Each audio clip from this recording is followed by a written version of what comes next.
नमस्कार, मी करिश्मा. एलव्ही न्यूजच्या बातमीपत्रामध्ये आपल्या सगळ्या दर्शकांचे अगदी मनापासून स्वागत.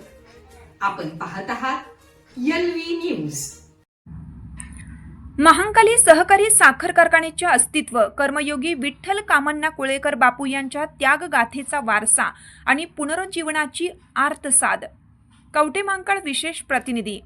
ज्या महाकाली साखर कारखान्याच्या चिमणीतून निघणारा धूर हा परिसरातील हजारो शेतकरी कुटुंबियांच्या समृद्धीचा आणि सुखाचा संकेत मानला जात होता, तो महाकाली सहकारी साखर कारखाना आज एका अत्यंत क्लेशदायक आणि संघर्षाच्या वळणावर उभा आहे. एक औद्योगिक संस्था म्हणून ज्यांचा नावलौकिक सर्वदूर पसरला होता, ती वास्तू आज आपल्या अस्तित्वासाठी धडपडत असल्याचं चित्र विदारक आहे. कारखान्याचे यंत्र सांगाडे आता शांत झाले असून त्यांच्या धडधडीत होणारा तो प्रगतीचा नाद आता केवळ आठवणींच्या हिंदोळ्यावर झुलत आहे.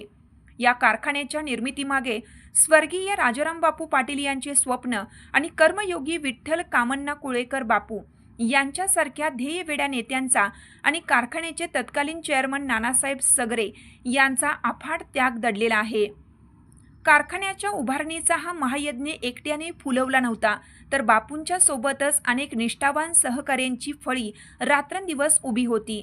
स्वर्गीय नानासाहेब सरगे, स्वर्गीय पंडितराव जगदाळे व माजी मंत्री अजितराव घोरपडे सरकार यांचे खंबीर नेतृत्व, कर्मयोगी विठ्ठलराव कुळेकर बापूंची जिद्द आणि त्यांना तोलामोलाची साथ देणारे इतर अनेक समविचारी सहकारी यांनी एकत्र येऊन सहकाराची ही पहाट निर्माण केली होती.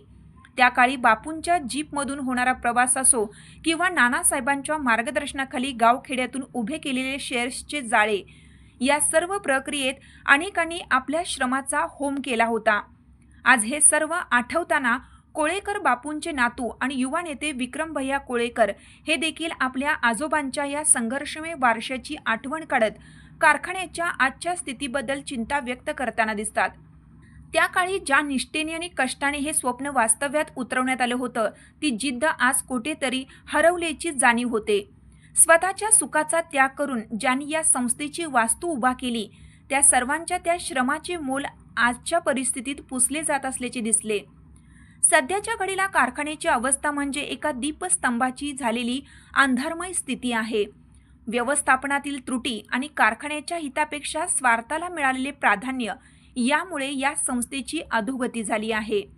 मात्र हा कारखाना केवळ विटा दगडांची इमारत नसून तो या मातीतील कष्टकरी शेतकऱ्यांचा स्वाभिमान आहे. महाकाली पुन्हा एकदा आपल्या पूर्ण क्षमतेने उभी राहणं ही काळाची हाक आहे. ज्या विश्वासाने कर्मयोगी विठ्ठलराव कुळेकर बापू, नानासाहेब सगरे आणि त्यांच्या सहकार्यांनी हे कार्य हाती घेतले होते, त्याच विश्वासाची पुन्हा पेरणी करणे आता आवश्यक आहे. आज कारखान्याच्या भिंतीही जणू पुन्हा एकदा त्या चैतन्यमय दिवसाची प्रतीक्षा करत आहेत. कारखान्याच्या नसानसात पुन्हा एकदा ऊसाच्या रसाचा गोडवा आणि शेतकऱ्यांच्या हाताला काम मिळेल, हा आशावादच आज या कठीण काळात एकमेव आधार ठरत आहे. लेखन उपसंपादक नितीन कांबळे.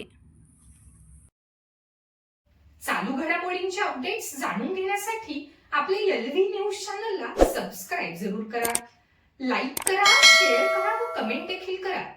बेल आयकॉनवर प्रेस करा व नोटिफिकेशन्स मिळवा. पाहत रहा फक्त एलव्ही न्यूज. मुख्य संपादक विलास उत्तम लोखंडे.